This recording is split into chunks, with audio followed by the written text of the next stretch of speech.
Hello, ladies and gentlemen. My name is Hollywood Joe from Hollywood's World of Sports, coming to you tonight with a special interview with a man I've recently connected with on the Michigan independent scene.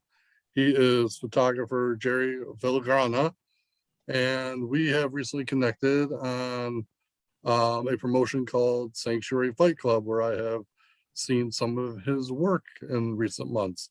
How are you doing tonight, Jerry? I'm doing great. Yeah, coming out for the Thanksgiving break holiday, so lots of energy, and then coming off of that show on Sunday was awesome too. So yeah, no, it's been a great week. So, what are some of your first memories of professional wrestling? Oh man, I don't remember. So I don't remember not being a fan. I grew up in, I guess part of my childhood was in El Paso, Texas, which had an awesome scene across the border in Juarez. Which when I was a very small child, like 2 years old, was full of Eddie Guerrero and Conan, who became these huge stars, and always were excellent skilled workers. So I, grew up going across the border and going to watch Eddie wrestle and Conan, and then eventually Rey Mysterio. And, we'd spend all of our summers down in Texas. So I went to a ton of lucha shows down there and collected a bunch of masks. So a few of the ones I have up are from when I was little. A lot of them, though, are the ones that I've gotten for my kids. That- Um, That's when I was, awesome. I only had 30 of my own masks, and now I'll have them and they'll have like a little, I'll write on them, or my mom wrote on them. They're from like 87 or something, like they're from 86. So they're from when I was like 2 years old. Yeah, so just, going to live events, going to, and it was the local stuff, right? So a lot of my memories are actually tied to the local wrestling scene in, down in Texas, right? But it's not tied to like big promotion stuff. It was always tied to, the guys that you could always kind of like, get your autograph with, and, you know and there'd be local legends of running into Eddie Guerrero at the gyms and stuff like that. So, just out of curiosity, man, because impromptu questions always come up. Sure. What brought you to Michigan then? I work for one of the big three automotive companies.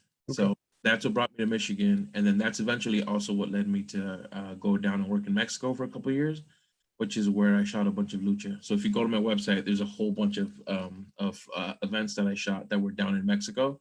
And that was thanks to working for the big three, getting to work down there also. Who did you enjoy watching when you first started wrestling? Like your earliest memories of like who did you enjoy? Yeah, so all my stuff was lucha stuff when I was a kid. That was 100%. I have an uncle who was a wrestler, although I never got to see him wrestle. But this is kind of like runs in the family. My dad was a big fan too.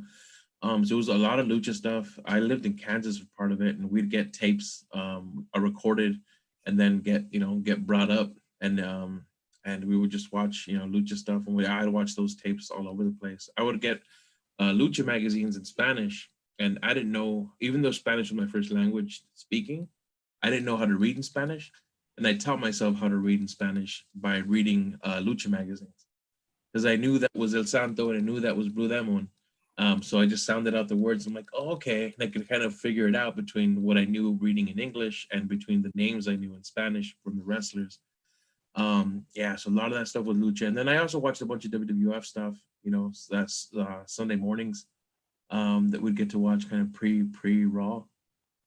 Yeah.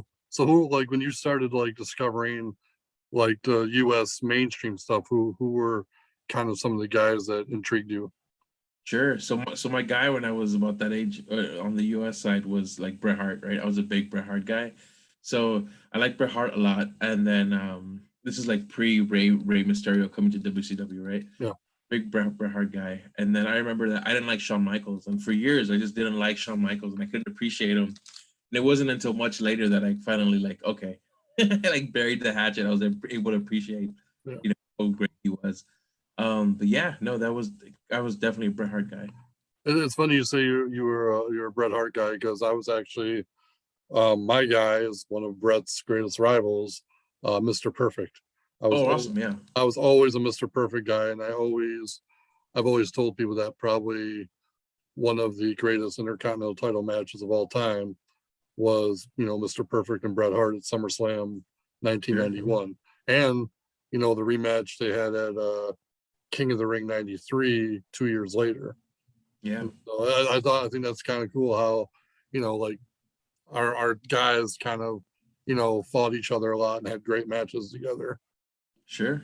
Yeah. No, that stuff was amazing back then. Getting to grow up in that time and seeing those guys, and back when everything was still so magical, it was great.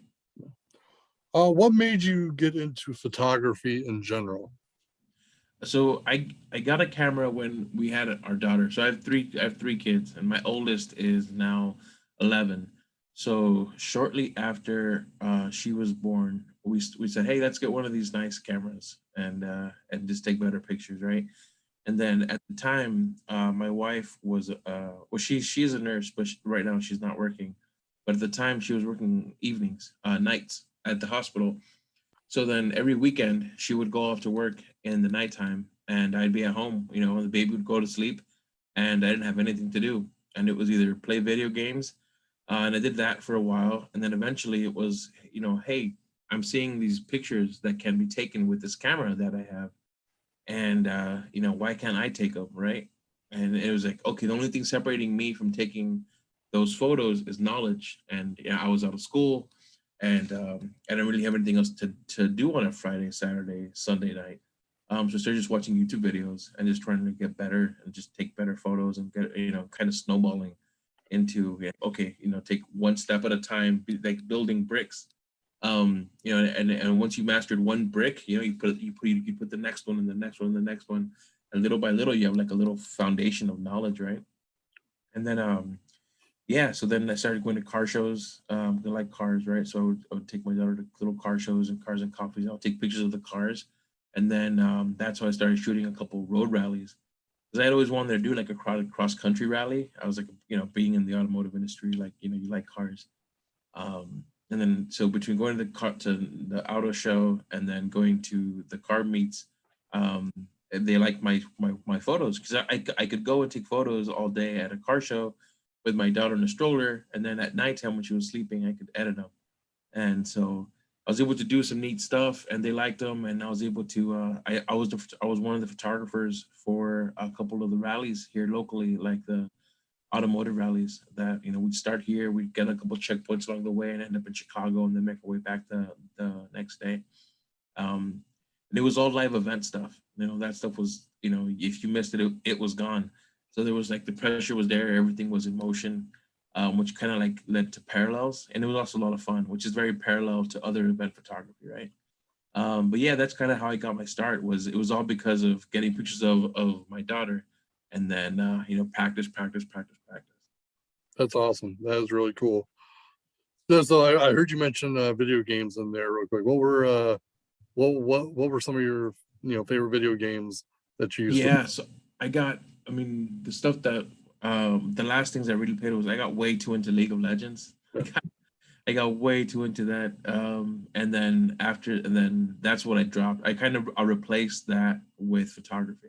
Uh, I actually used to play League of Legends too, and after like 3 months, I finally just got so frustrated and quit.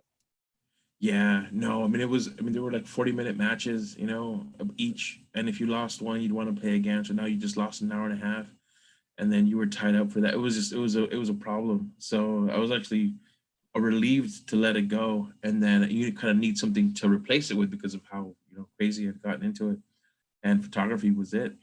And so just, instead of playing for an hour a day or an hour and a half, some days or more, it practice photography.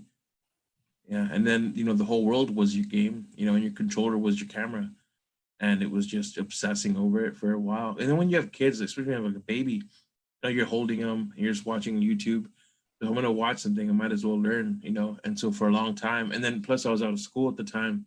I'd been in college for so many years, and I'd been in high school, and everything was so hard, right? So you have like, you're used to learning, then you stop, and then kind of nothing fills the void, right? Yeah. So kind of part of it too, was just taking the photography stuff and just, pouring it in, and just, really diving in, and just it's like a 10. You ever heard like the 10,000 hours? I've heard of it, but I'm not familiar with it. It's just like skills mastery. Like somebody made a theory that like to master a skill, it takes 10,000 hours. Yeah. And so I just, got there as much as I could, right? Yeah. And yeah, just little by little. And I totally get what you're saying about that because, like, for me, when I finished when, well, I shouldn't say I finished college because I ended up not finishing college, which, is obviously a regret of mine. But like once I wasn't going to school anymore, I kept asking myself, I was like, what can I learn? What can I do that would be valuable to help me out?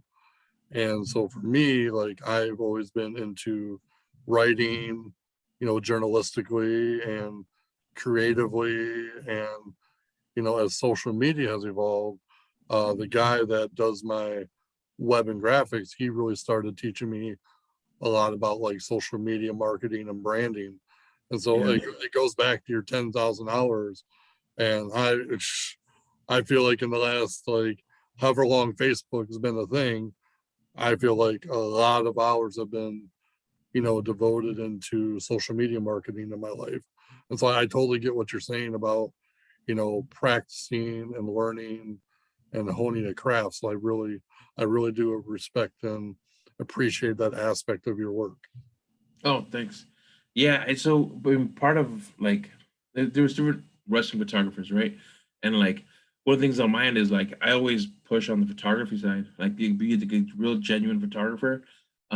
So like I'll like especially back then, I was watching photography stuff way more than I was ever watching wrestling or sports or concerts or anything like that. Because when I went to a shoot, whether it was an automotive event or a concert or a wrestling show, I wanted to be, like a professional photographer, right? So, because if you get caught up in being like, in watching the product, then you're a fan, but you're supposed to be there as a photographer. So you want to be there, so you want to know your craft, right?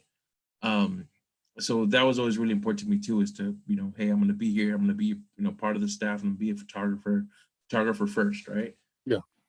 As opposed to being like fan first, photographer first. You know your product, you're professional, you're producing something that's of value. How did you becoming a wrestling photographer happen for you? Yeah, so I wanted better gear. I had a camera and I think it broke. Yeah, my first camera just died. I didn't break it. It just, I bought it used for 200 bucks. And off of Craigslist, and it just lived. I took so many photos, it just died on me. And so I had to upgrade the camera, right? And it was like $400 so for a new camera at the time. And so I needed gigs, and so I started like, hey, how can I, how can I get some gigs? How can I get paid for shooting things, right? So I did like the car events, and I was, making a couple dollars selling some pictures of, along the way, right? I got enough money to buy a new camera, and then I got hooked up with a website called Motor City Project, and they don't really exist anymore. But back in the day, this was like 10 years ago, they had like 6,000 followers on Facebook, which is huge for 10 years ago. I mean, that was a pretty Yeah. social media following. It kind of is now, and even then, even more so. And so then started shooting events for them too, and kind of like trying to get as many get access, right? So I got to shoot some concerts, and then one day Ring of Honor was coming, and I hadn't really followed too much wrestling at that time because of the kids and everything. Just and photography, it just that took up all my time, right? But I knew Ring of Honor because I had followed them, because I was never really that big into like the big promotions. The indie stuff was always more of my interest.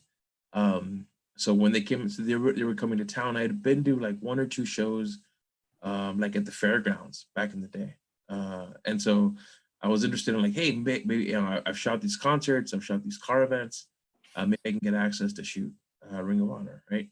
And so through the website as an event, I got a hold of them, and they were like, yeah, absolutely.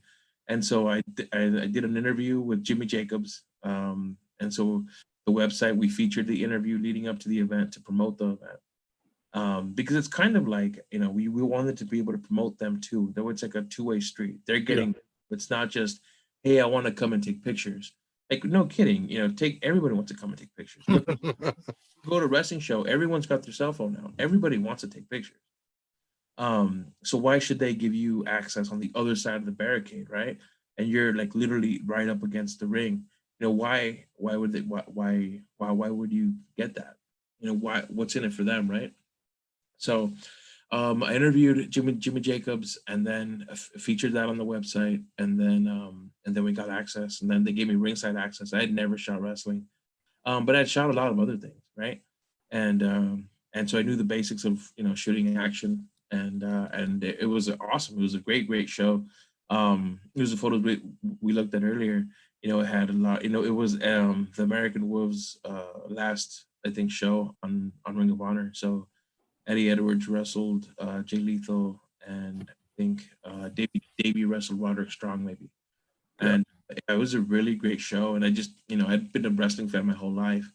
So to get to shoot it was, so I fallen in love with photography. It was my new love.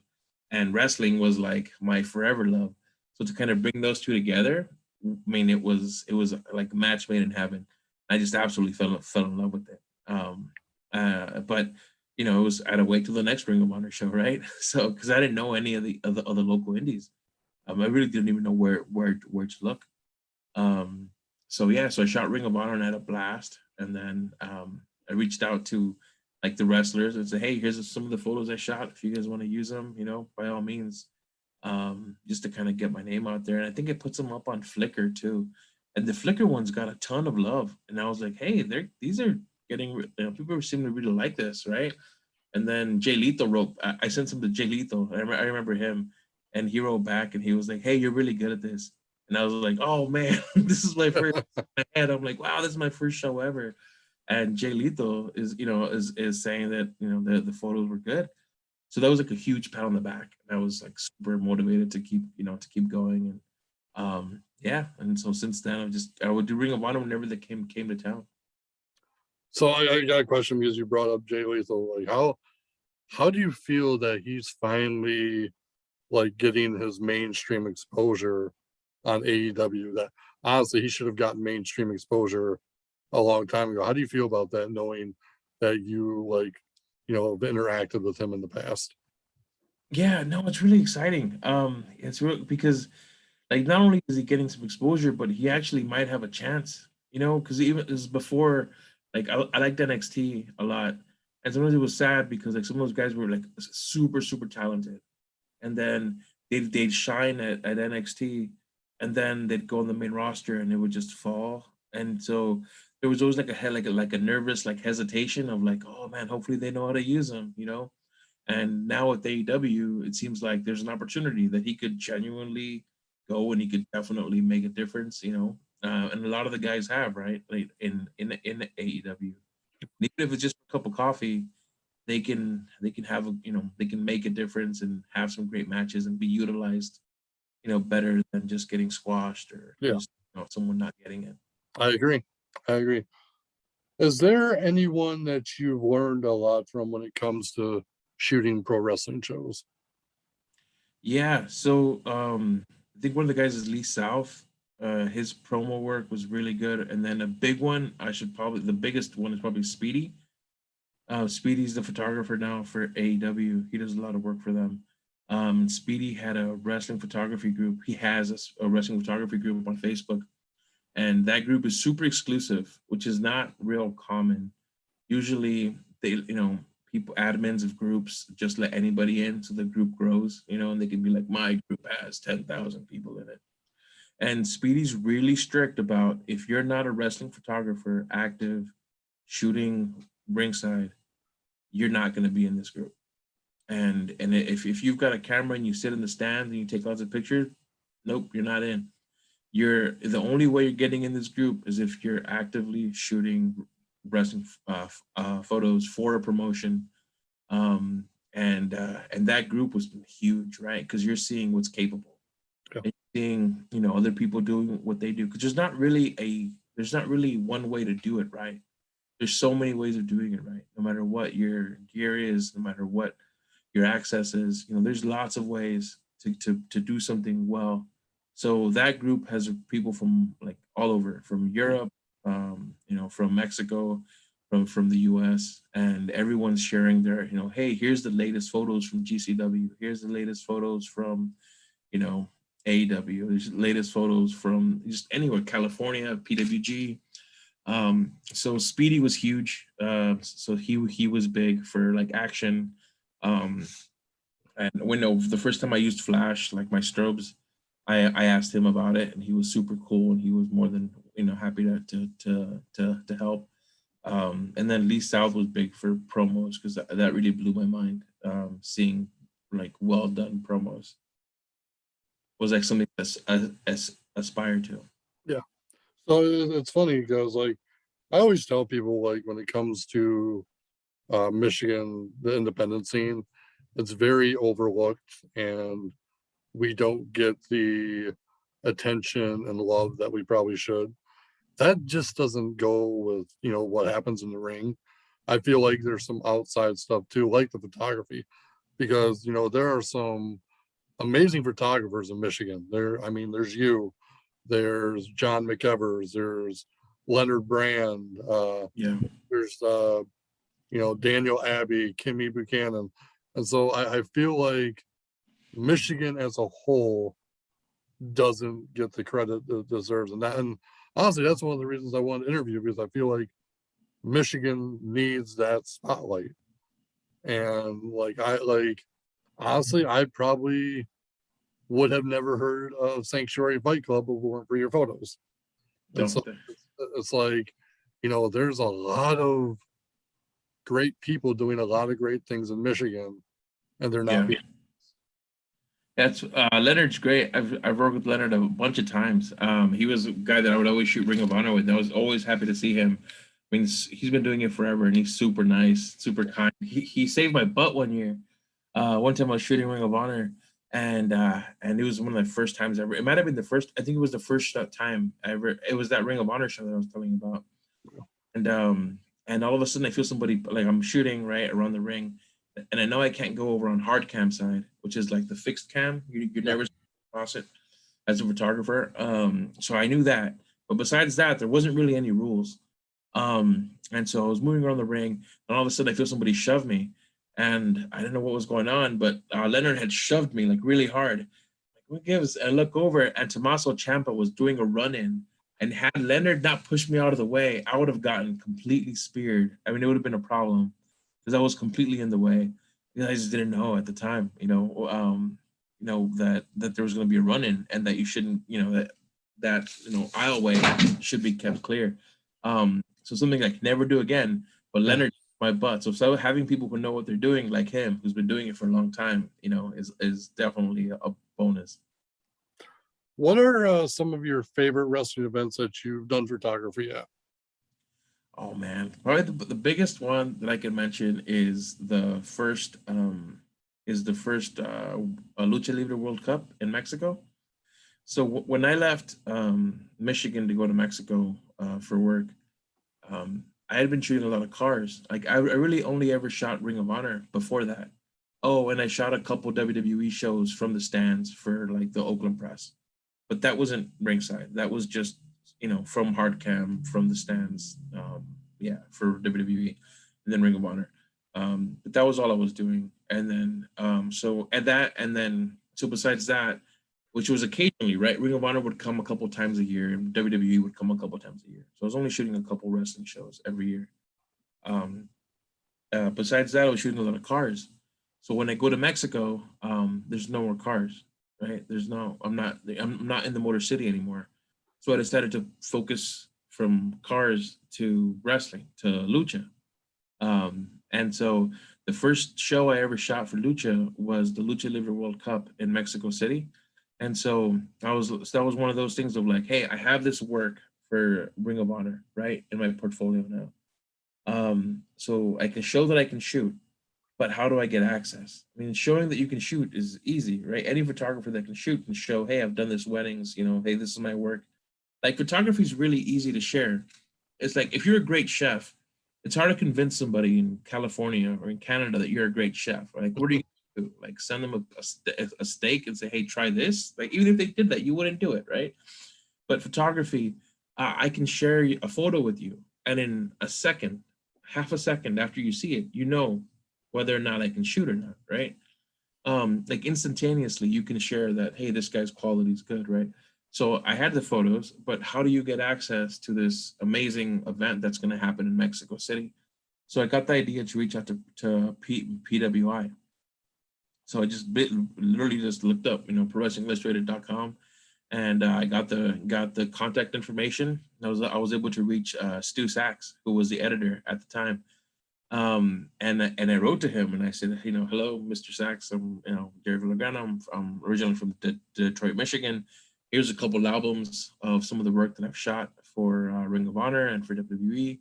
Um, I'm moving to Mexico and there's a big event coming up in May. Do you guys have someone down there? Are you guys going to fly someone down there? I was naive at the time. Are you guys going to fly someone down to Mexico to shoot this event? And he was like, nope, we don't have anybody, and it's going to be a huge event. So if you'd like to shoot it, we will reach out to AAA, and yeah, we'd love you to cover it for us. And I couldn't believe it. I was like, what? So I hadn't even moved down there. This was probably like March. I hadn't even moved down there, and I already had an in, right? So Wow. sure, AAA is like, yeah, we'd like to have Pro Wrestling Illustrated come and cover our show. So I flew down. So I'm in Mexico. So I'm in Monterrey, which is northern Mexico. And I have to be at work on Monday. This event is on Sunday, but I'm close enough to a big city that there's flights all the time. So I fly down to Mexico on Sunday afternoon. I get to the wrestling venue, straight from the airport to the wrestling venue. I shoot this show. That show was incredible. It had it was a trios tournament for AAA, and it had the main team that won was ADR, Rey Mysterio, and Místico Sin Cara. And it had all the AAA stars, and it had from the US side it had Matt Hardy. It had also Drew McIntyre, he was on the international team. But had Drew McIntyre, Matt Hardy, Mr. Kennedy, and John Morrison. That was wow. that was the U.S. team. International was Drew McIntyre, Angelico, and Macias from Puerto Rico. So it was incredible because at the end of the day, Rey Mysterio, ADR, and Místico wrestled 3 times in the same night, and everyone's just Mexico. And ACH was on another U.S. team, and Moose and Brian Cage were the other U.S. team. Okay, wow. That's like a star-studded show right there. Oh, it was amazing because for Rey Mysterio to wrestle 3 times in one night, it's crazy, right? So it was an incredible show. I got really good photos, and then I ended up spending the night holding my camera bag in the Mexico City airport because I was at the time I was so nervous something would happen. So I flew out at 4 a.m. and made it to work on Monday morning at 7 after shooting this crazy show and spending the whole night at the airport. Wow. Show will always stick out. Wow. Are there any wrestlers you've developed great relationships with because of your work? Yeah, so probably the one that I'd like to mention is so he's right now Humberto in WWE. Yeah. He was Humberto Carrillo. So when I met him, he must have been like 18 or 19, and he was a kid. And I would go to these lucha shows in Monterrey, and he was like in the opening matches, but he was killing it. I mean, he was absolutely killing it, and it was like this guy's really, really good. And so, like, like I said, I'm always like on the photo side, like from the photographer side, more than the fan side. So, like, he always had like the best, like he could jump higher, he could fly farther, and so the photos with him were always really, really good, because they were always trying because they wanted to become stars, right? So they were always trying really hard. So him and his friends, that he would practice with, were always like really stealing the show constantly. And so I saw it like, hey, I'm gonna really feature these guys in the photos because they're trying really hard, and I'm gonna take the best photos they're trying their best. I'm gonna try my best. That way, the photos, like are nice, and people notice the awesome stuff that he's doing. Because sometimes the guys in the main event, the fans are gonna cheer for him anyway, in Mexico. And so they were like, they put on the mask, automatically they're gonna get they're gonna get cheered for. So sometimes the guys on the undercard steal the show, and so he would consistently do this. So I would always appreciate his work, and I would like make sure that I was getting the awesome stuff that he was doing on camera. And I got to watch him go from like the opening matches all the way up to main eventing shows, and then eventually get drafted, get brought up to NXT, and then now he's on WWE. So that was always really cool to see him go from being just like opening match guy, just a kid, to being this huge big WWE superstar is really neat. And he was always super humble the whole way. Yeah, so he was one of the guys that I got to be we're very close with, and now he's doing his thing on the big stage. So just out of curiosity, since I really don't know much about his history, Yeah. did he and Angel ever team up in Mexico? Yeah. Oh yeah. Okay. I can send you some links. There's a great cage match that was like one mask must fall, and it was him and Angel, and I think it's Angel's brother, but it was their family, like their Yeah. Garza. Because I don't they're Hector Garza's. Yeah. Yep. Yeah. Yeah. So it's like the Garza Dinastia versus the Wagner Dinastia. That would have been like Dr. Wagner, Silver King's son. Mm-hmm.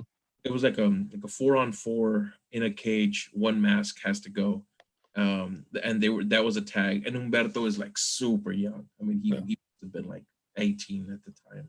Well, the only reason I was curious about that is because I've been watching them on SmackDown quite a bit lately, and those two have really good chemistry together. Oh yeah, and they work well together. One, because they're family, but then Yeah. I was also curious if they had teamed a lot when they were kids in Mexico. So Oh yeah, no, they were consistently. I mean, those guys, they knew they were going to be wrestlers, right? They knew they were going to. So even though they went to school and they were successful outside the ring, they knew that they were going. Like, I think people work different when they know that there's success at the end of the rainbow. Like, they had the right trainers, right? Their parents were great wrestlers. Their dad was a great wrestler, to Roberto. So they had people that could train them well, right? They knew that there was success, right? Because their uncle had been very successful. So they never like had to devalue themselves, in the sense of like going hungry, or like getting paid for like not getting paid to work, because they knew, hey, I have to value myself. I have to take care of myself. I can't, So they always kind of like they knew their worth, I guess is what I'm saying. And they trained because they knew, like, it's kind of one of the things that, like, what would you do if you weren't if you knew that you couldn't fail, right? So these guys put everything in because they thought they couldn't fail, and they were right. I mean, they were, if they knew if they worked really hard, they could follow this path that had been kind of laid out by their uncle. okay. And they worked super hard, and they knew their value. And so Angel, he was not beloved in Mexico, because he lost his mask. So generally you lose your mask in the ring, right? And Angel, I don't know if you know this, but Angel lost his mask on a reality show. Oh, There was like a local reality show, like The Bachelor, but it was kind of local. But it was like imagine if Jay Leno. So there's like two big cities. I mean, there's a few big cities, but there's the big city in the north is Monterrey. So imagine it's LA in New York, right? yeah. So imagine it's like an LA based Bachelor show. So it's huge, and people all over Mexico watch it. But it was on The Bachelor, and so at the end of the thing, he picks his girl, and part of the show is he's gonna take off his mask because he's gonna get with this girl, and that's how he lost his mask. And Oh people, my goodness. no, you do not do this. You're a clown. You're this. You're that. And there's a huge part of Mexico that never forgave him to this day. They're like, that's the guy that lost his mask on that reality show. He's a clown, and they didn't see that he's a really hardworking, really smart, really great wrestler, really charismatic. I mean, there's a big part of Mexico's like, nope, nope. This guy's So so it's funny you bring that up then, because I feel like that was like him losing the mask that way yeah, is almost like the premises of what his character is now. yeah, sure, yeah. You know, wow, Yeah. that's crazy. Yeah, yeah, it's wild. It's funny too. 'Cause another guy that did that was Eddie. Eddie didn't lose. Eddie wore a mask in CMLL, and he just took it off. He didn't. Mhm. He didn't do it on a game show. He didn't do it on a game show. Yeah. So Angel had it a little bit tougher that way because he was. I mean, even though he was really famous because he was on that show. I mean, imagine being on The Bachelor, right? Um, he was really famous. People. He was just. People hated him. So was he beloved before he took the mask off? Somewhat. He was real young though. He was real Yeah. young, up and coming star. It had a lot of promise, but he was. I mean, there's a ton of those guys, right? Yeah. There's so many of those guys that are like, oh yeah, he's part of a dynasty. He's really good. He's just another super potential guy, right? He does this, all of a sudden he's infamous, and people won't stop talking about him. And it's not good things, but they won't stop talking about him, right? Yeah. Yeah. And plus, the dude's handsome, so the girls all follow him, which probably pisses off the wrestling guy fans even more. Um, yeah, and so it's a really funny story with him. But then he hurt his shoulder at some point, so that kind of slowed him down. And that's why Humberto joined first. That was kind of a really kind of interesting thing to see. Was Ninja was super sorry, Angel was super excited for his cousin, but he was also kind of bummed, you know, because they had trained together this whole time, and now Ninja was sorry, Ultimo Ninja was his Umberto was about to go and achieve the dream, which was their dream together. Yeah, but eventually it all worked out, which is really cool, and Yeah. I'm happy for the both of them. Has there been anybody from Michigan that you've developed a great relationship with, wrestler wise? So, I mean, I don't know that I can. Well, Josh, Mavato, he was the first guy that I really shot up here, because I knew the guy that makes his gear. I'd met him down in Mexico, and Josh. So one time he got new gear, and he was like, "Hey, can you go to this show with Mavato and shoot his gear?" And he also did gear for Caleb Stills and for GQ. And so I got to meet them and work, and I shot so I shot their gear, and then I stuck around and I shot XI, and I never heard back from XI. But Josh and GQ were really appreciative of the photos that I shot, because I went out and took a backdrop, took some strobes, and got some really nice photos of them. And Caleb too, they're always super cool. And then Josh just, he'd be like, "Hey, I have this new gear. You want to do some photos?" And I'd be like, "Yeah, let's do something." So I started putting together these things where, like, I'd say, "Hey guys, give me $10 and we'll do promos."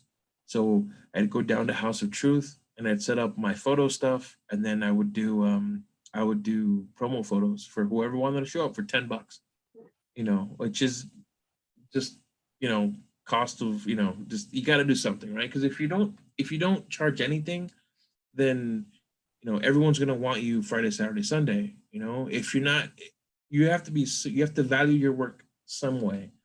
Otherwise, it's like, well, why didn't you do a photo shoot for me for free? You did one for him for free, and it's just a big problem, right? So I'm like, Yeah. I can charge, right? Yeah, that makes sense. Makes total sense. Yeah, so I started doing those, and Josh was always super cool about it, and he'd help me get the word out, and we did a bunch of shots, and it was always really fun. Vado always had great gear, and he was always super super kind. Um, so yeah, so I'd say he's probably the biggest one. I actually just shot his wedding a couple weeks ago, and that was a blast. Yeah, so I'd say him, and then actually I have a good thing going right now with the guys, like the Sanctuary guys. Hmm. You guys are awesome. I mean, Karam's awesome. Ren is awesome. I'm gonna probably forget a bunch of them, but Halal Beefcake's awesome. All Rich obviously is kind of I'd say Sanctuary is my home promotion, just because before them nobody really I've shot actually for a lot of the other promoters, but it's hard to get like them to call back to message me back. But Rich was a guy that was like that was, "Hey, yeah, we'll work with you," and then went out to work, and then they call me back, and then I really haven't I actually haven't missed a show yet. So yeah, so Rich, yeah, Dickie Bronson obviously, and then yeah, really, all the Sanctuary guys have been really cool. They're just a pleasure to work with. And honestly, that's I feel like we got to give a shout out to Karam a little bit because that's kind of how I found you and your work because people get mad at me for saying this, but if there was a Karam fan club, I'm probably the president of it. Because I love the guy. I think the Yeah, guy's he's awesome.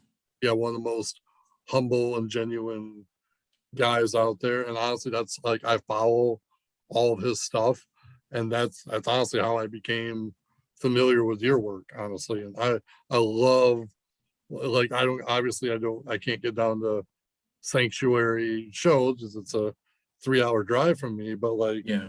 man, like when I know there is a show happening, like I look forward to your photos the next day. Oh, thanks.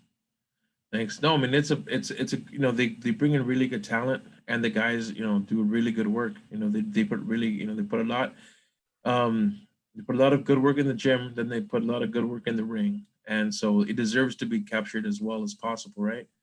And yeah, Carm's awesome. I met him at Evolve. The first time I ever met him was at Evolve, and it was cool. Like hey, where have you been? This guy's I hadn't seen him before. I didn't realize he was wrestling. So it was yeah. So and then Evolve, but Evolve stopped. Evolve kind Yeah. of right. So that was a bummer. So when he popped up at Sanctuary, I was super happy Yeah. with him again. And it's So cool seeing him develop too. From some of the matches to even this match, I think he showed a lot of character in this latest match. Um, yeah, I think he let kind of his personality fly a little bit in the ring. he and I just were actually talking about that not long ago. Like he recently worked at an IPW show here in Grand Rapids and he faced a guy named Dread King Logan and like something about that match, like there was like a different side of him that I had Yeah, not seen out of him.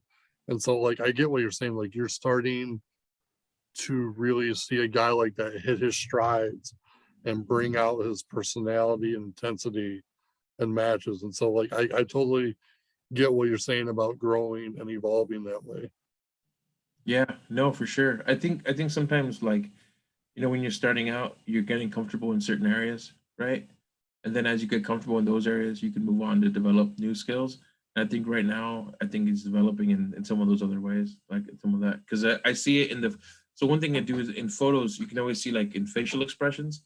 That's always like a I notice a lot like more distinct facial expressions in some of the later matches, right? Like some of the stars get real. You can see when they're hurting. You can see when they're happy. You can see when they're excited.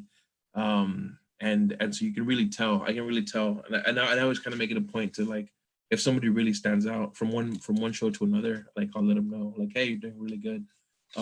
These photos are because you can have a great photo, but like if someone's in a submission and they're not selling it, like if and they're not showing pain, then it's not a good photo, right? But you can have a photo that's like, you know, that's not like in the heat of the action, but if there's a really great expression, it makes the photos. Expressions really make and break kind of the media, right? Because it works for video too. Um, when you think back to that Stone Cold shot from WrestleMania, I think it's 13, maybe Yep, against. correct. Yeah, the bloodshot. Yeah, yeah. You remember the blood, but you remember, but it's that look of his face, right? Yeah. It's like ingrained in your head, right? So like it's all about expressions. And so yeah, that's always one thing that like I know is really it really stands out to me when people are kind of um and doing really well with that. And I think yeah, he's getting there too. So when I was going through your website, I also noticed, and you touched on this earlier, and you've been into motorsports and cars. Yeah. What are some of your favorite cars out there? Oh, I like all cars. I don't have a nice car because I have a hard time picking. Yeah, it's something that I really like. Our new C8's good. The new Corvette's awesome. It's an old Opel GT that I really like. A buddy of mine has one. And it's great. Yeah, I guess a lot of my friends like Porsches. Those are really Yeah, fun. yeah. I do this thing called Dust Ball Rally. A couple years ago, we did New York to LA. It was 3,000 miles, 7 nights, I think. We did about 500 miles a day across the whole U.S. and we get all kinds of cars, and it's really, it's great roads, it's great cars, it's great people, more than anything. So it's, I think the adventure side of it, right, is getting in fun cars and going on an adventure. And because I'm not hating if somebody's got a great truck or a great car, let's take it on the road, let's drive it really fun, really spiritedly. Um, and that's what it's all about, right? If someone's got a Corvette, if someone's got a WRX, whatever they have, as long as they're willing to drive it well, right? Because if I say, a Jaguar XJ220, right, that's like a dream car of mine, right? I mean, most people that have those cars, and honestly, you would be silly to drive it hard, right? I mean, that Yeah, car's, that makes sense. so many. It's such a rare car, right? Why would you drive it like crazy? But it's kind of a shame for some of these awesome cars to just sit in the garage, right? That's true. That is very true. And it's funny because like it's weird how like the media can like train your brain on how to like certain things because like I've never really been a car guy, so to speak, Hmm. but like I'm a big NASCAR fan. Yeah, It involves cars. sure. Um, my favorite movie franchise is Fast and the Furious. Oh, fun. Yeah. It involves cars. Like if I ever became wealthy, my dream car is Brian's Nissan Skyline. Sure. That would be I would love that car. I mean, I even you can't see it on camera, but like I have the Dominic Toretto Oh cross. yeah, yeah. Friggin' Nice. I am obsessed with the movie franchise. So it's weird.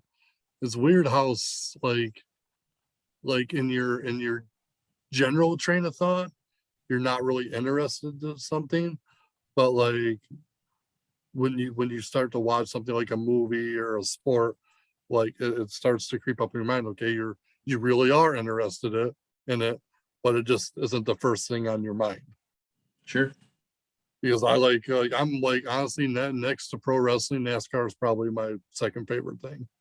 Okay.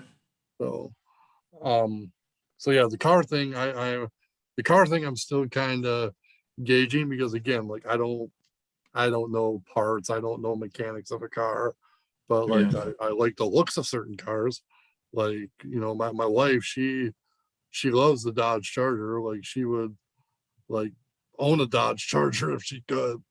Um, me, I like I said, my dream car is, the Nissan Skyline and whatnot. So like it's weird how certain things trigger your mind like that. Yeah. Yeah. On this last rally that I did, there's all kinds of awesome cars on, that are on it.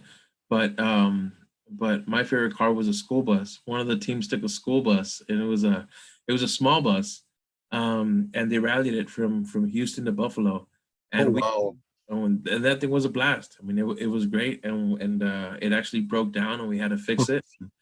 A few of the teams, you had like a Ferrari, and you had like a Hellcat pulled over on the side of the road, trying to fix the school bus, get back together.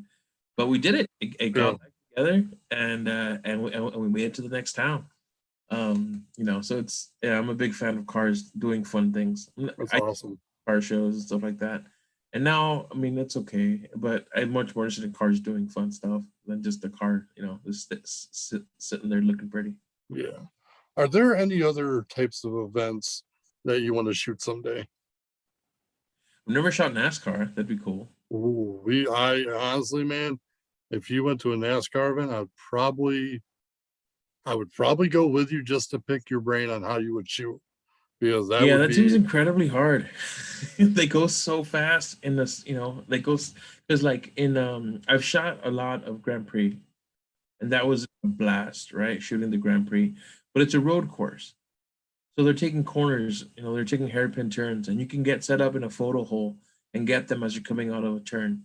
And you can get some great angles. You can get some really great angles, and they're not blazing fast, right? yeah, So getting NASCAR, I think, would be a really big challenge that I'd yeah, be in, especially like like on a traditional course, not like a road course. yeah.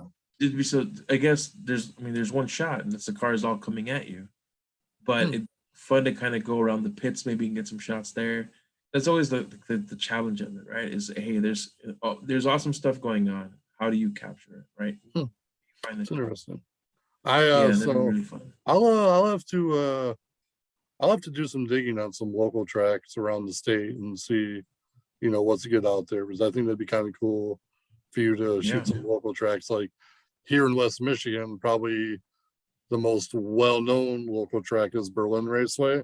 yeah. And there have been a lot of stars that have come out of that. And I want to say the track is a half mile or 3/4, I think. Okay. And they have a really amazing pit area. So that's the kind of what triggered my mind when you talked about pit area. I'm like, man, that'd be a cool place to shoot some stuff. Oh yeah, yeah, for sure. One of the Grand Prix, I got to hook up with the Aston Martin racing team, Team TRG, and to get to shoot them in the pits as they were working and getting the cars coming in. That was like, bucket list kind of thing. It was incredible. Yeah, the Grand Prix is always a blast to shoot. That's super fun. That's coming into the city in a couple years, so I'm probably gonna try and do that again because it was always fun on Balal, but now they're gonna run it through the city again. That's gonna be super fun.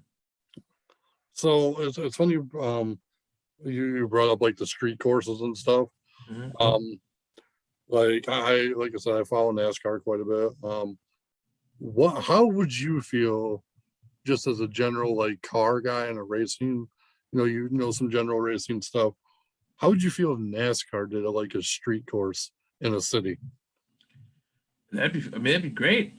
I would like it. But I kind of like that stuff more in general anyway, right? Yeah, Used to have some more road courses that weren't just ovals. yeah. Well, Back so in the see, day. see with NASCAR now, like so generally on the NASCAR schedule, like they've only had two road course races. Yeah, It yeah, was it was Watkins Glen, yeah. and then oh my god, I'm losing my mind on the other one. Sonoma, thank you. Wife told me Sonoma, California. But now NASCAR has six road courses on the schedule. Okay. And I really think that's been beneficial because it really tests the driver's skills more, I think. Yeah, yeah, absolutely. And so late last year when they were doing their NASCAR on Fox Race Hub show, they'd actually talked about someday doing a street course in a city. Yeah, And I just, I don't know what the cost of that would be because obviously with NASCAR, you got to have a lot of protection and safety stuff out there. But like, sure. I mean, could you just imagine like these big, heavy stock cars racing around the city? Well, if Detroit's doing it for the Grand Prix, couldn't they just run it? They reinforce it so they can do both. I don't see why not. I know they had talked about doing one in Chicago. Oh, that'd So be cool. I just to me, like NASCAR for me, like I've been a NASCAR fan since I was 8 years old. But unfortunately, it's a sport that is starting to lose a lot of money and a lot of popularity. And Sure. I feel like a street course would just bring the interest up more than it has been in a long time. Yeah, yeah, absolutely. So the other couple other questions I got for you. What is the one promotion you would like to shoot that you haven't yet? That's a good question. I mean, probably it'd be really fun if I could shoot PWG one day. That'd be really cool. I don't, but it's just a matter of getting out to California. So, and I'm always kind of like trying to be as conscious as possible, right? So, could I fly myself out to PWG and ask some questions and maybe get a chance to get access? Yeah, sure. But then I'm spending my own money to go and to go and work. And I always work, right? Like when I'm working and when I'm shooting, I'm working. So it seems silly, like to pay all this money to go fly across and work. That's never been to like the WrestleMania shows. Because it was like I could have with Evolve, I could have flown down, paid for my flights, paid for my hotels, and shot for Evolve all week if I would have wanted to. But then you're literally working like you're paying to go out down there and just work all these shows for free. It's crazy. Yeah. So I signed up for that. But yeah, PWG would be obviously because I followed them for a long time and I never got a chance to shoot them. And then I mean GCW would be cool. But they did not. I haven't been able to reach them. I've messaged them before, and yeah, and they haven't wrote back, so it's all good. Who are? If they don't need you, then Yeah, that makes sense. that's cool. I mean, that makes sense. You want to be where you're wanted. You Yeah, know, yeah, like yeah, absolutely. where your talents are needed. That's where you want to be. That and that totally makes sense. Like, I Yeah, mean, and like that. they're awesome. So they're doing what they're doing. I'm glad they're doing it because they do. They put together some really great shows. So I don't want to like besmirch them or anything. They're doing what they're doing right, Yeah, and they've got some great photographers. In their when they run shows in Chicago, and I've seen some really great photos there, and out of New York. They some really great photos there. So I know they come to town here. So if they ever need somebody here, that'd be really cool. who are some of the wrestlers that you would like to shoot that you haven't been able to yet? Sure. So I've got a lot. So there's a lot of guys that I've shot, like that are up and coming right now, right? So like guys like Allen, like Darby Allen and Matt Riddle, like that generation of guys. I've got a chance to shoot a lot of them. Through working with like Ring of Honor and Evolve and stuff like that. There's a whole generation that I missed that would be really cool. That would be like the generation right before them. So basically, long way to say it'd be really cool to shoot like Brian Danielson and CM Punk, because I missed them. I started Yeah. shooting right after they left, so that would be really cool. I never got a chance to. What about Bret Hart? If you ever got a chance to Oh, shoot Bret Hart, would you? that'd be cool. But the thing is, like, I'm always really excited to shoot action. Yeah. So I think that kind of ship has sailed, right? Like I'm not gonna shoot a Bret Hart match. Yeah, that's true. Yeah. So yeah, that one would not be so much as like getting it like so if it's shooting like a Bret Hart like an interview or like something like that as opposed to like a CM Punk match, I'm going for the match. I'm going for Yeah. that. And yeah, like every time because that's just kind of the way that I'm wired is that I'm really interested in shooting. Okay. I, So I like, I mean, did you kind of like that brings up a curiosity question. So did you always have it in your mind that you wanted to do action photos and not pose photos? Yeah, so actually, I didn't start shooting pose photos until I was in Mexico at some point, but I was like years in before I started doing promos. And then I just noticed that some promotions needed them, like they were using really bad photos, and so I was like, hey, I can probably do this better. I can probably I can probably figure out how to get you guys some higher quality stuff. And that's when I started doing promos, but it was out of a necessity thing. It wasn't hey, I want to get backstage. It was, hey, I want to get you guys some good work. I want to get some good promos of the guys because I think I can do it. Um, yeah, and um, I mean, if somebody said, hey, we need some promo photos of Brett, he's gonna be a commissioner for the thing. That'd be really cool. That'd be really fun. That'd be good. Um, yeah, I would do that. Awesome. Yeah, if they were like, we need some good promotional photos. Um, Yeah, but it's got to come from like a need standpoint. Like someone needs, Yeah. they're gonna use them on some flyers. So I'm also big about that too. Is there's got to be a need for it. Someone's gonna want the photos. Not just I'm not just taking photos because I want to take them. That makes a lot of sense. That and it's smart to think that way because like I don't know much about photography except for what I do on my cell phone, but Yeah, I know like just talking to Leonard because I've known Leonard for God going on 20 years now. There's a lot of time and a lot of work that goes into it, oh yeah, and so I totally understand what you're saying about there's got to be a want and there's got to be a need, and you kind of have to, gauge what's important and what's not. And so like I yeah, totally understand and appreciate that perspective that you bring. So shooting a show looks like I just shot a show on Sanctuary, right? So shooting a show looks like getting to the show. Like so I live about an hour away. Because I live in like northern Detroit suburbs. So like no one runs shows up here, right? So I've got to get down to the city. So that's about an hour, right? Get down there about 4 o'clock, 4:30, right? And then I'm setting up and I've got constant lights. So I've got a setup in the back for promos, and then I've got strobes on the stage and in the ring side, right? So I'm setting up lights for the action, and I'm setting up lights backstage. And then I'm doing, I'm getting promos. Oh, I'm talking to the promoter saying, hey, what do we need today? Because some of the guys, I already got their promos last show, right? And unless they got some new tattoos, maybe they're not really looking for new promos. Sometimes they did get new tattoos. Sometimes they're like, dude, I'm feeling jacked today. Let's get some photos. But in general, if I just shot them last month, and it might not necessarily, there might not be a need for them, right? Now, if someone's doing a title change, that's when you definitely need a photo. You definitely need a shot of the new champion, right?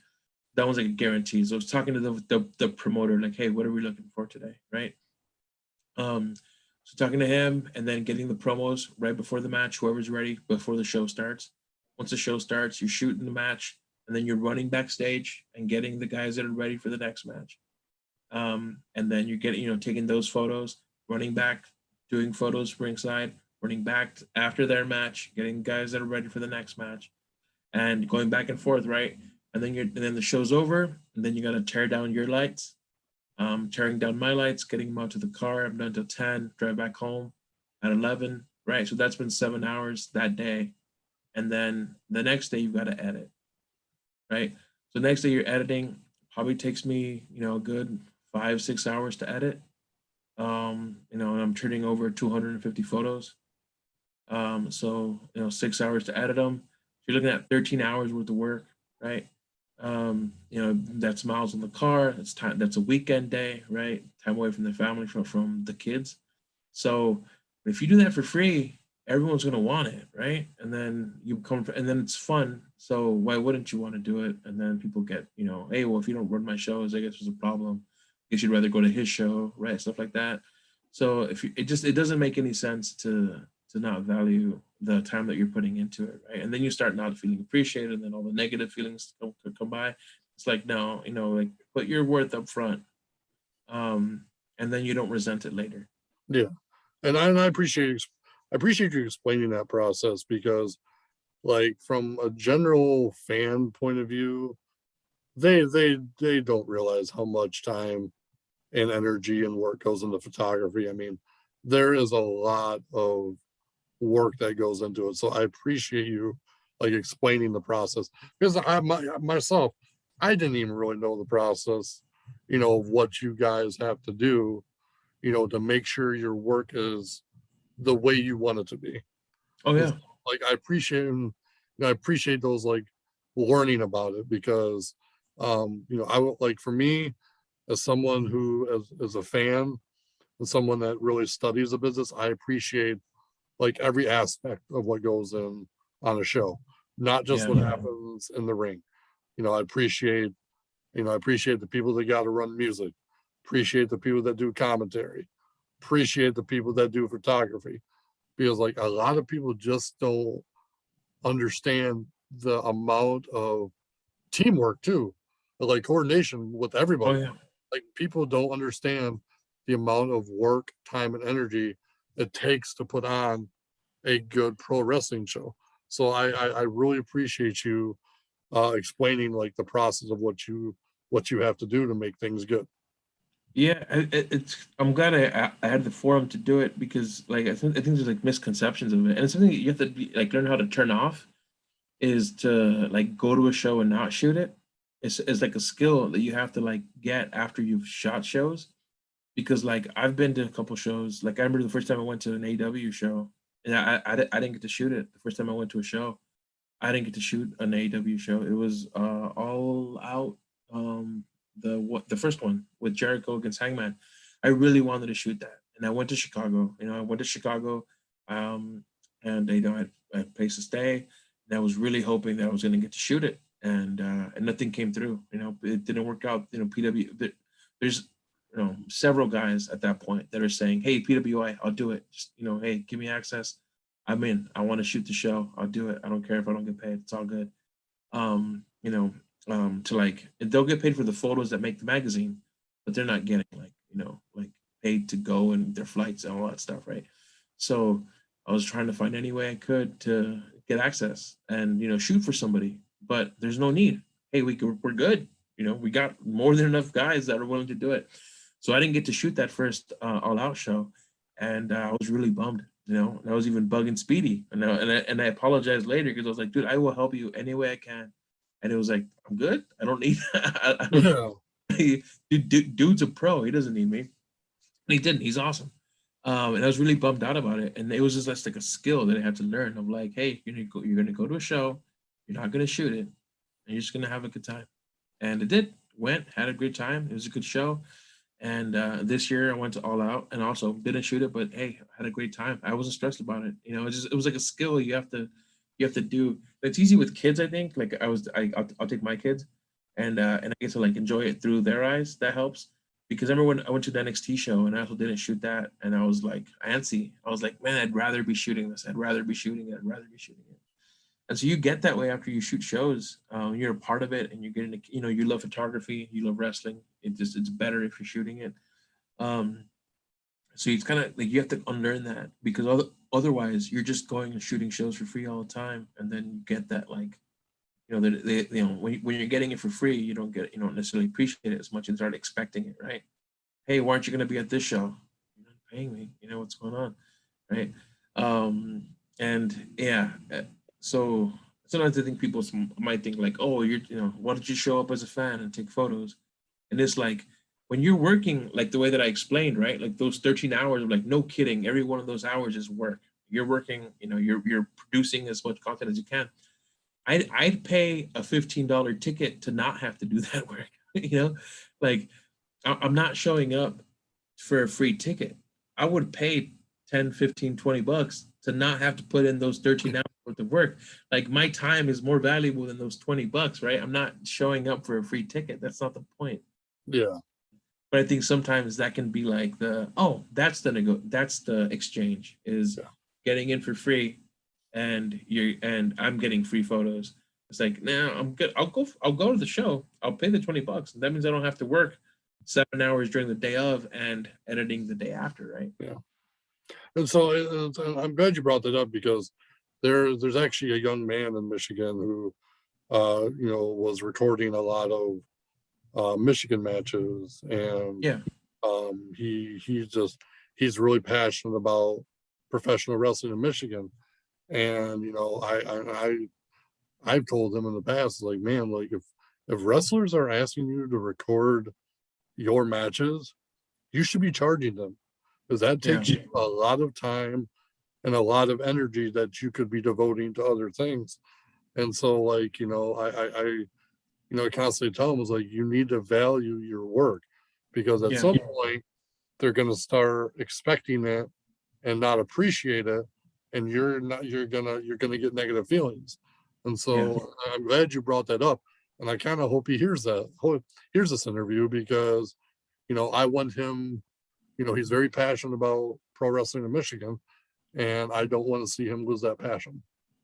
Right. Yeah, no, I know him. Yeah, I know him. I took the photo that he used as his profile picture for a long time. It was of him and Breyer at a horror slam show. Yeah, yeah. I was like seeing him. He's come to a couple of the shows, and so I was happy when he's there. And I know the guys appreciate someone's recording their matches. I think at the last Karam interview you met Karam mentioned how he was bummed that he had a good match, and no one got footage of it. And it's a bummer, right? The guys they don't always cross paths, right? And sometimes hey, I wrestled him once, and if nobody caught it on video or photos, then it's gone with the wind, right? So But see, at the same time, like, for example, like, Sanctuary Fight is an investing in your talent and skills. So like that goes back to what I've been telling this young man, like, if these wrestlers want something recorded, they need to invest in what you're doing and make you feel valued. Yeah. Because he has a great following. Like Yeah. he has a phenomenal following. So and so that's why I'm glad you I'm glad you explained the process of how hard working that you are with what you do. Because I feel like God, like I said, it goes back to what I said. I feel like sometimes people that take photos, take videos, do the commentary, whatever.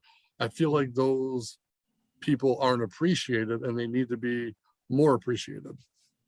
Yeah, it's hard, like the talent side of it, like for a match, because I don't know, like in Mexico, I did a lot of work for free because down there, sometimes the guys would get paid 5, 10 bucks, and sometimes they wouldn't get paid at all. So it would have been really hard for me to have done, and I never really did video, but it would have been really hard of me to try and charge wrestlers or something when they were getting paid nothing, right? Yeah. And at that point, it's not fair, right? Like if someone says, "Hey, I'd really love you to record my match," right? But they're not, they're making, I don't know how much wrestlers get paid here. But let's say they're not making a lot, right? And they're giving you half of what, or like depend, Yeah. at that point they're taking bumps for free. And at that point, that's not fair either, right? No. But it's really, so there's no easy answer, but the negotiation has to be made up front, right? Yeah. You have to be able to live with yourself and value yourself and make sure it's okay. And sometimes there's a show that you don't want to miss, right? Sometimes there's other stuff, right? Like Evolve was a show that I shot, and there was no budget for Evolve, right? Those guys, even though they were on, tied with the, with the WWE and everything, there was never a real budget for that. No matter how much work I would put in, it was never there. But there's ancillary benefits, like when Alex Shelley went to WWE for a bit, they wanted some of his some photos. So WWE reached out to me, and they were like, "Hey, do you have any photos of Alex Shelley?" I was like, "Yeah, I do. I've got some from Ring of Honor, and I've got some from Evolve." And they were like, "Oh, we'd like to buy them off of you," right? So even though I didn't get paid from Evolve, that show still made sense to get for free because I was able to sell photos either to WWE or different, or the other times you do stuff for PWI. So that kind of stuff makes sense. So you got to be able to say, "Hey, I'm going to do this now for this much," and knowing there's benefits down the line, if that's the case. And if you do it and you work really hard, and you don't look back and say, "Hey, I'm just here for free, so I'm not going to do a good job," right? Like you either go all in or you don't, but you make that decision from the beginning, Yep. right? Agreed. What are some of your future goals when it comes to photography? So photography, I feel like I'm happy. I like shooting. I want to use some gels. That's kind of inside, but it's when you like the blue lights and red lights. I like that a lot. So that'd be nice. And then so right now, like I said, with the like the need for photos, right? So right now with a lot of the photos, I've got promos of a lot of the guys now, right? So like at this last Sanctuary show, I didn't shoot everybody that was on the card. I probably shot less than half of the guys because I already had a lot of people. Um, so moving forward, it's like, well, why would somebody pay if there's already promos, right? If they're, all of a sudden it's like, hey, there's not a need anymore. So what's going on? So I think the next step is to get real creative. Just get some shots that are a little bit different, right? That aren't just your traditional promo photos. So I'm gonna try and go more creative and get some really neat, some really neat shots that are just great photographs that are no longer just promos. They're just a great photograph. And there's a guy called Beyond Gorilla. He's Robin Golding out of the UK. The guy does phenomenal work, phenomenal photos. If you try to put them on a poster, they'd look really weird because they look like incredible portraits of like like a movie star or something. They don't look like hey, let me get your promo shot, set up, get on the stage, and then the traditional I'm gonna cut you out and put you on a promo photo. It's not that at all. So when you stop having to make all the photos look the same so that they all look the same on the flyer, which makes sense, right? Um, like you wouldn't want a photo of just like the silhouette of a guy, right? Yeah. Like really great shot that Speedy did of Jericho, and it's you can tell it's Jericho because you know what Jericho looks like the shape of his face and the spikes on his vest. So you absolutely know that it's Jericho, but there's no light on him. It's just his silhouette. This is an amazing shot. It's absolutely incredible, but you would never use it for a promo poster, right? So I think that's the next step is just getting to be creative with photos and not kind of not just the traditional promos. Real when you talk about creative, I have to throw this out there because I really loved the photos you did for Sanctuary's Halloween show, where Oh everyone was yeah, yeah. dressed up or painted up. Like I remember, like just seeing the different wrestlers painted up that might not usually be painted up, and some of them look scarier than what they do without the paint. That was awesome. I'm really glad they did that. And so that was fun because Sanctuary is like we came up with the aesthetic of the black and white photos, right? So all the Sanctuary stuff is always black and white, and you can always tell a Sanctuary show because it's black and white. All their shows I always do in black and white. That's the look, right? It's a fight club. It's underground. It's black and white always. But Lucha wasn't. So it could be colorful. It could be something different. And like I said, Sanctuary is like awesome promotion. They do everything. They bring in the right guys. The in ring work is awesome. And for that show, they brought in a really great makeup artist that did the face paint, and all the talent that wasn't masked had face paint on, and it was on point. I mean, it was ridiculous. I don't know if you noticed, but Ren's makeup Yep, was chains. yep. It's crazy. Like it matches. It wasn't just let me put some pattern on you, right? Like Ren had gold chains on his face because it matched perfectly with his gear, and so everybody had something that was that made sense, and everybody looked great, and it was high quality. It wasn't just hey, my sister face paints at the local fair, she can do it. It was bringing in the right guy to do it, and they did an awesome job. Yeah. Where can people find you on social media? Like, well, your photography stuff. Yeah, so JVDA Photography, that's my Facebook page, and I'm terrible at social media. So, so you'll occasionally. So the good news is I won't bombard you with new posts because I definitely don't bombard anybody with new posts. But yeah, JVDA Photography on Instagram and Facebook, and then if anybody's a part of that Michigan Independent Pro Wrestling group, I generally post photos in there. Are you are you on the group that's called the Best of Michigan Wrestling? I don't know. I will look just to see if you're on there. If you're not, I will invite you to that because the MIPW one is kind of just Oh, faded really? out. Yes. Oh, I didn't know that. Okay. So I will make sure to check to see if you're in the Best of Michigan in the wrestling, and if you're not, I will make sure you get on that page. But that's Oh, kind of thanks. that's the more current and active page. Oh, okay. Yeah, good to know. I didn't know that. So Yeah. that no. Okay. And Yeah, I then usually post photos on there too, and I'm gonna try and get better at putting up more stuff and putting up some like throwback stuff of somebody like Kenny Urban. I just shot him this weekend, and the first time I shot him, he was in a suit and tie a few years ago. So I was gonna kind of do like a back then and today kind of thing. I did that for Hakeem Zayn today for Arahu, right? Where it was like, oh, that 8 years ago, I shot him at my first show, and here I shot him a couple days ago. what's your website for people to find? Yeah, it's www.jvdaphotography.com Okay, awesome. And I'll link and those up. slash wrestling if you Okay, want to go to the straight wrestling stuff. okay. Yeah, But and I'll yeah, I'll link those up in the podcast and make sure everybody gets to the right place. And yeah, thanks, Joey. yeah.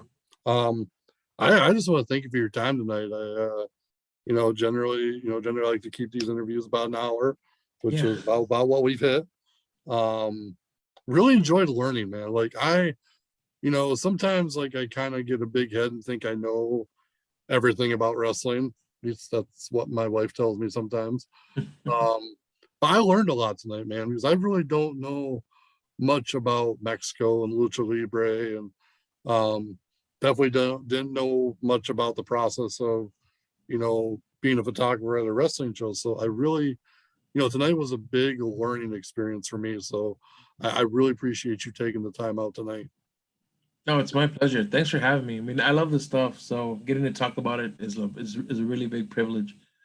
So really appreciate you having me on. Yeah, not a problem. We will definitely, hopefully cross paths at a show in the near future and share some more stories and, talk about more fun stuff. Like I said, I love pro wrestling, but more specifically, I love pro wrestling in Michigan and getting to know people that love it as much as I do.